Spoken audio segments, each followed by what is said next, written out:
Welcome to another conversation off the clock. Hi, I'm Carmina Constantino Torres, and this is Casey After Hours. For so many years, I think my audience has put me in a certain box. Yeah. I say, ang sakit nito ha, masakit ito ha. And those were really the most painful chapters in my life. No, you have to be excellent in everything that you do. Kasi just as I gave him strength, I think, hindi lang niya alam, siya rin ang nagbigay ng lakas sa akin. One can't say her name without an instant visual, one of grace and power. Plucked from a quiet provincial life, she appeared on screens, big and small. She became a fixture in the homes of every Filipino who found themselves in the stories she told. From the silver screen to the world of television, her artistry grew into influence, and her influence into leadership. Rising through the ranks, she became one of the most powerful women in media. Pero ang puso, muli itong bumabalik sa unang nagpatibok dito. And for her, her heart brought her back to the craft of acting, the art of storytelling. And now in this season of her life, what stories remain untold? What dreams continue to unfold? Let's all welcome Miss Charo Santos-Concio. Ma'am Charo, nice to have you finally here in our podcast. Thank you for having thank you. me. Thank you I'm for... a fan. Stop. Oh, I watch Wala your na, hindi na tayo I matutuloy. watch your podcast. And that's the end of I this. enjoy listening to the Thank conversation, your conversations with your guests. Thank you. That really Yes. means a lot. Yeah. And you know what means a lot as well? For us, not so young people, to see you dominating the digital space. Oh no. Because you have been, it's liberating for us that, Yes. oh, if Charo can do this, and maybe we can. I mean, we shouldn't be as shy, but tell us about the experience, because you've been dominating TikTok as of late. Oh my gosh, yeah. Well, I didn't expect to enjoy it, you know. When the idea was first introduced to me, just like, I guess, a lot of people who come from traditional media, it was kind of scary, di ba? Kasi in traditional media, there's a script, blocking, there's a real setup, you know, for production. But now I discover that in the digital space, what your audience is looking for is authenticity. Wasn't that hard for you, because you've always been authentic? I had my self-doubts. I was like not sure how the public will accept me, because for so many years, I think my audience has put me in a certain box. Yeah. Like they've seen me as a media executive, the host of Maalaala Mo Kaya. They don't really know the person behind those labels. And so parang, hi, nako, you know, this is me. You know, I want to have fun. I want to enjoy. I have sense of humor. I have a sense of loka din ako, ganyan. So I wasn't sure, di ba? It's the shift that I wasn't sure about. And then, how much of myself do I really want to share with the public? Di ba? You ask yourself that question. And so you go through it and you experiment, you try, you conquer your fears, and then you realize, hey, you know, you get instant reaction. There's instant feedback, and it's real time. And when you get reactions that are very, very affirming, then you say, oh, this is a wonderful playground after all. But then when the bashers come, do you even have any? Oh, yeah. Do you get Some affected? of the comments sting. I take a deep breath and I say, ang sakit nito ha, masakit ito ha. Pero, and then I exhale and I say, okay lang yan. It's par for the course, you know? Diba? Because, well, in traditional media kasi it's so very different, diba? The audience is very limited. And then you either get praised or panned by your critics. So that's how. But in the digital space, it's instant. You get instant feedback. It's more affirming that you know you're doing the right thing because you're engaging your audience. Because as an artist, that connection is that connection is important. And it's real. Yeah. It's real. Yeah. You said something a while ago na talagang parang napaisip ako kasi paano mangyayari na ang isang Charo Santos-Concio ay meron pang tinatawag na self-doubt? I mean, you've been through a lot, you've conquered a lot, but then here you are, just a few minutes ago, you said you had to conquer some self-doubt. Pwede pa pala yun? Oo naman, tao naman ako. I am not God.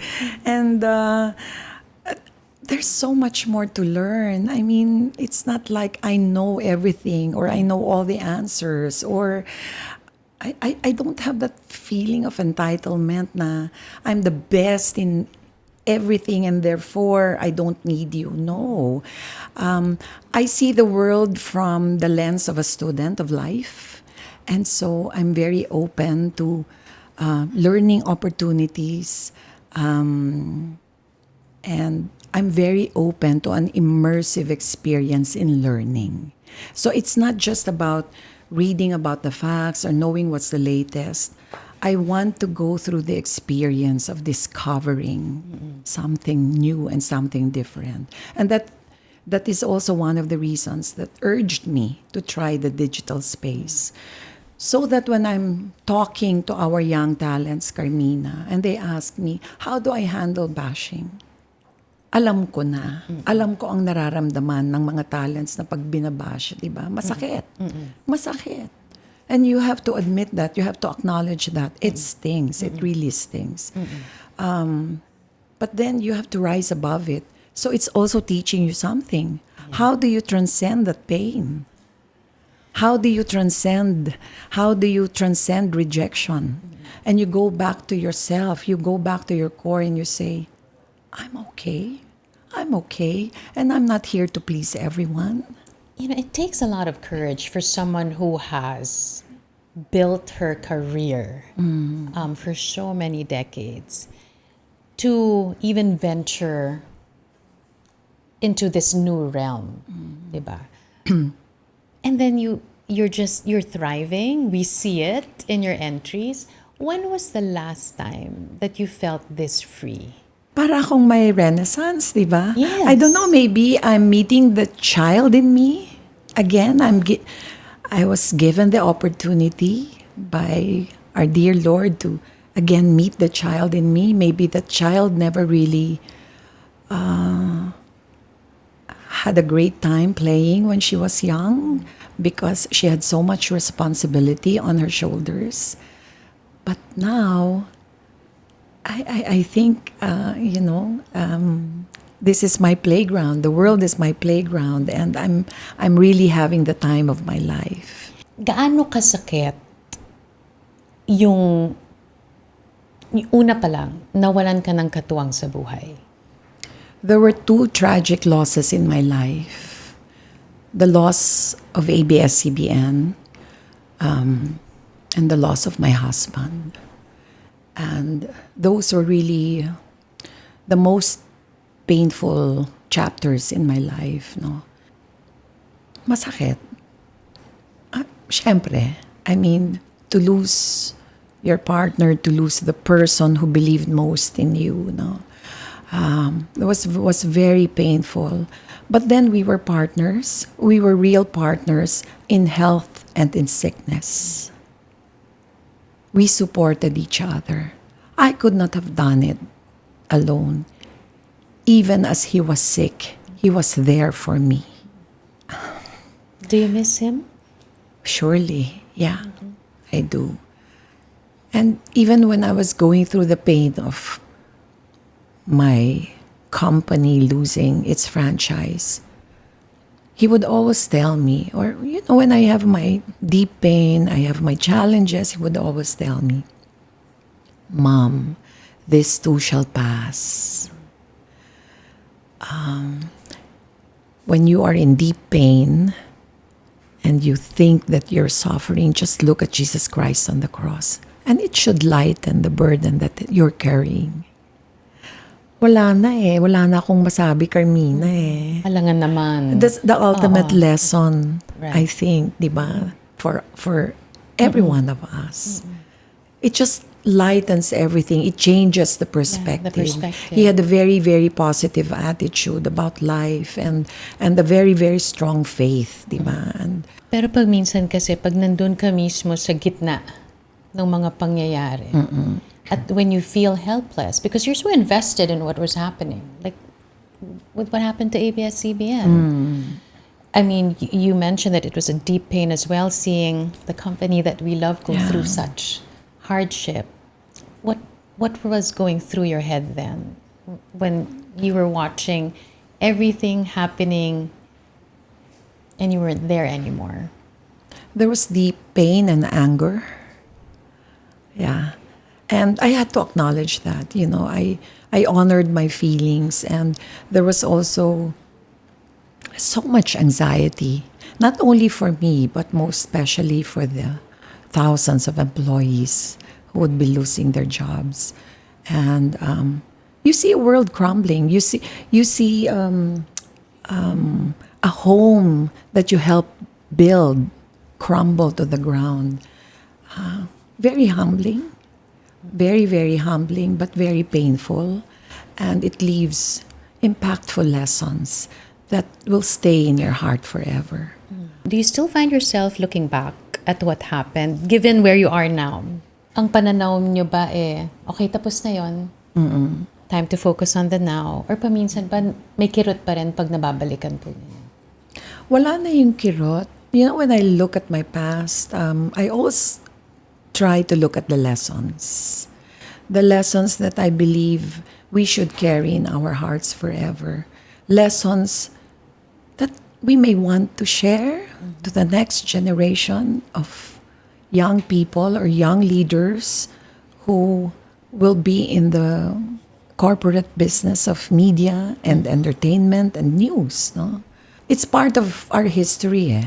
Kasama na yan sa history. And for us to be able to understand what's happening now, we have to be able to look back. But not only look back at the facts, but more importantly, bring with us the lessons. Hearing yourself speak this way, was this ever part of the plan? I mean, you were once that little girl in the province, and this little girl had dreams that she carried with her. Kasama ba to doon? Hindi. Hindi. Pero siguro, matandang bata ba ako? Hindi ko alam, ha? Or nung bata kang matanda, tas ngayon? Oo, yung nga, batang matanda. Oo. Tapos ngayon, matandang bata. Switch, di ba? Okay lang. Oo, okay. I don't know, maybe I'm an old soul. I always had that sensitivity for other people. So, empath po kayo. I'm an empath. I am an introvert. I am quite introspective and reflective as a person. Even as a little girl in Yes, Mindoro. even as a little girl. And that's also how the stories came alive in my mind, di ba? Kasi pag nag-iisa ako at nakikinig ako sa transistor radio ng mga dramas, nabubuhay yung mundo. Lumalaki yung mundo ko. Kasi ang mundo ko naman sa Mindoro, simple lang, di ba? Islander nga kami sa Mindoro, di ba? So simple, payak na buhay. We had the basic necessities in life. My father was a government physician. Alam mo naman, when you work for government, di ba? And then my mother was a part-time teacher. So, na-instill na sa amin, bata pa lang kami, the value of service, the value of pakikisama, that all men are equal. Kasi, charity patients ang ginagamot ng tatay ko eh. Hindi naman patients who can pay their their way off, 'di ba? Sila mga simpleng mga tao, and lagi niyang sinasabi sa amin, kung anong ihahain ninyo sa mga bisita sa Maynila, yun din ang ihahain ninyo sa mga tao na galing sa bukid at galing sa probinsya. Huwag kayong namimili. I'm able to put myself in the shoes of the other person. You have to drop your ego. Because you can never see someone else's struggles or perspective if your perspective is, anong tingin ko? Correct. Dapat, I am empty. I have to empty myself of my ego and see it from the perspective of that person.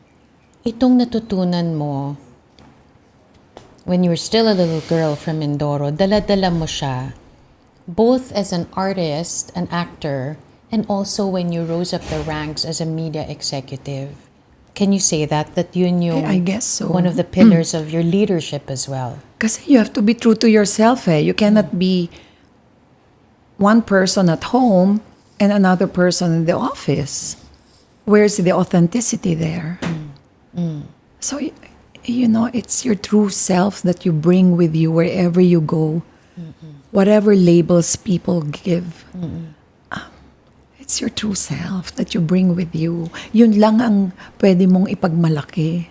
Wala ka nang pwedeng ipagmalaki. Yung totoong sarili mo lang ang dala mo. Not your perfect self, because no one is perfect. Your authentic self. Ano yung mas naging mahirap sa inyo? Ang maging artista or ang maging CEO? I think they're both difficult but in different ways. In acting, you have to be ready to bare your soul. You have to allow the world to see your vulnerability. And you have to be ready to put your emotions on the line. As a CEO, you're responsible, my God, for the lives of your employees and the families of your employees. And therefore, you have to be very sure about your vision for the company. You have to set the strategic directions. You have to make sure you have a strong organization and that everyone is aligned in seeing that vision. Ano ang driving force mo when you were still a CEO?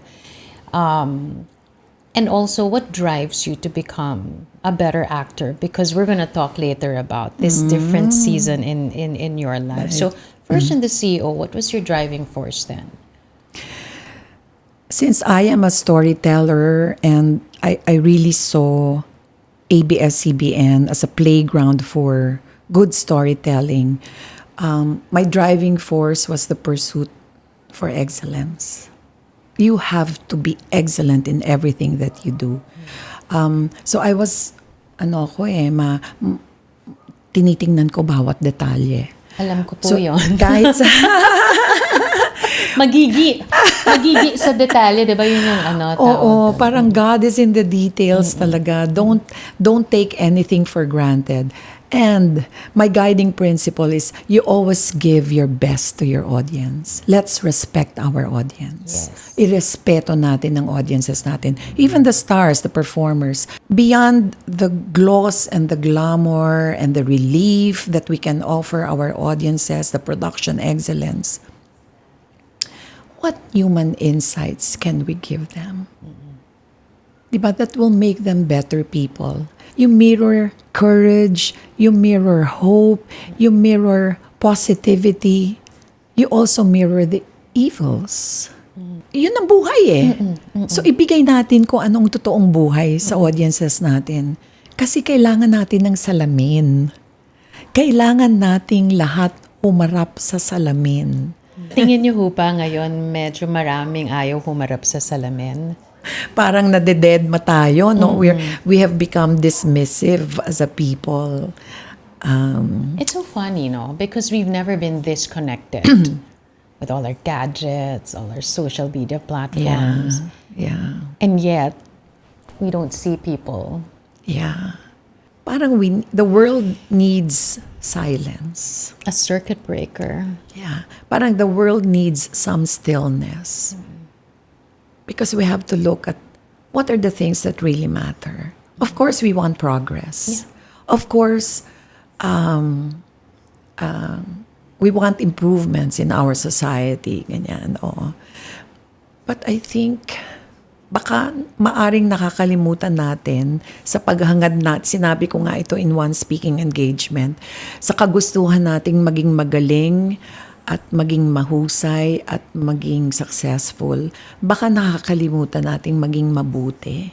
So we all have our responsibility as parents, as members of the community, di ba? And as citizens of this country. A while ago, we were talking about yung pagka-CEO niyo po. Dumako po tayo sa pagiging artista niyo kasi bumalik kayo sa unang nagpatibok po ng puso ninyo. And you've been doing, of course, there's your TV series, and now you're also venturing into films. Months after the release of Only We Know, I just have to say this. Pasensya na po kayo kasi pinanood ko po, and I just really have to say this. That the uneasiness and the tentativeness and the restraint that your character exhibited during that film, was that all real as well? Because this was your first foray after a long time doing such a big romance, film. di ba? A different kind of romance. At my age, Carmina, my God. Pateko na pa. Kinakabahan ako. Yung kinakabahan ako the whole time. Bakit? Kasi nga, parang, teka lang. Saan pupunta to? Oo, tsaka sigurado ka ba? May ganun. So, well, you were, was that all real? Was that also, okay, it's romance, we get it. It's your first foray into, this kind of a relationship in that movie, but as a character as well. But that's as your character. But you as an actor, meron bang ganon? Parang yun din ba yung nararamdaman ko nung time na yun? Parang kinabahan din ako. Yeah, of course. Diba, there were moments with my director na sinasabi niya sa akin, Ma'am Charo, ang libog galing sa puson. Sabi ko, ano daw? Ano daw? Yung ganyan. O hindi ka CEO dito. yung ganon, di ba? So tama nga yung naramdaman ko. Yeah, matapang na babae ka dito. I mean, you don't care. And you meet this good-looking gentleman. He's your neighbor. And then you're in your 60s. You're retired. You're a literature teacher. So alam mo na yung gusto mo, di ba? So, ganyan. Okay. So, and then I had several conversations with Direk Irene. So it was very collaborative. Yeah. In the end, when we were filming it, parang, okay. Kilala ko na si Betty. Kilala ko si Betty. How close is your own persona to Betty's character? Oh, it's inevitable that my true character would merge with the character of the roles that I portray. Yeah. It's inevitable. You bring something with you there. And yung nervyos, yung kilig. I know, because yung kilig, yung 'di ba? I am a romantic at heart. So yun, I guess that came out naturally na parang sabi ng mga tao, but may kilig, di ba? Old story of an older woman and a younger man, di ba? But it came out naturally. Parang the chemistry just worked for Ding Dong and I. It took us like 7 years to finally finish the film. When it was first offered to me, I had mga 2019. That was even before the closure of ABS-CBN. Because of everything that you've experienced in the last 5 years, do you believe in divine timing? That it had to happen this way? Oh, yes. Baka kung ginawa namin to nung 2019, 2020, iba ang portrayal ko. Maybe iba rin ang portrayal ni Dong. I don't know if, the chemistry between us would have come out, di ba? Kasi ibang tao na ako in 2023. Oo. At saka iba na rin yung sitwasyon ngayon. Yes. Na parang it was, siguro nung time na yon, kung nangyari yon, wala masyadong, and you talk about this several times already, the stillness, the pause. Yeah. Wala nung mga panahon na yon eh. Wala. Diba? But now it was just perfect. Yes. That there was this pause to enjoy another kind of pause, another kind of stillness between two people, no? And then even your definition of love, di ba, nag-iiba. When you're young, when you get married and settle down, and when you go through challenges of married life, and when you're taking care, di ba, of someone who has lingering illness, iba. Ako, I learned that I am capable of deep love. ay, you know, malalim pala akong magmahal.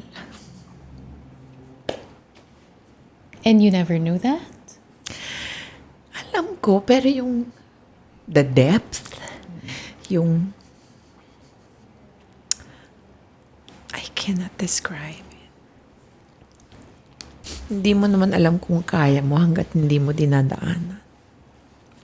Was there a point when you doubted yourself that kung kaya mo, sa gitna nun? Hindi. Hindi. Wala. Tsaka walang bigat. Walang mabigat. Kasi mahal ko. If he were alive today, seeing you just thriving despite the loss, ano sa tingin mo yung sasabihin niya? He always tells me, I'm proud of you. So, those are the same words I'm going to hear if he were around. Yeah. He allowed me to be the person that I am. And for that, I am forever grateful. And we even talked about death. We talked about mortality. And yeah, we had a beautiful conversation about it. And he told me, this is all temporary. One day we will see each other again. And you know, if that's your attitude, then you should not cry. You should not be sad. Because this is a temporary setback. One day, we will see each other again. We will be so happy to see each other again. And so, gumagaan ako. Yun ang sinasabi ko sa'yo, Carmina, na till the very end, in health and in sickness, we were partners. Kasi just as I gave him strength, I think, hindi lang niya alam, siya rin ang nagbigay ng lakas sa akin. Why are you not afraid to face challenges head-on? Be it in personal life or in your professional life, you're just so brave. Where are you getting that? Maybe a strong sense of faith that everything will be fine. That the only way to live life is to face everything head-on. Never retreat. Gusto kong mabuhay. Gusto kong makilala kung paano yung mabuhay. And the only way you do that is face it head-on. You've proven a lot of things to many people. Mm-hmm. What have you proven to yourself? Oh, that I am enough, surrounded by my children and my grandchildren and the people who truly care for me, that I have served well, that I have brought inspiration and positivity to a lot of people, you know, that I have been a good mentor, you know. I think there's a heart of a teacher in me. I'm not talking to Betty here, but it's really you. Yeah.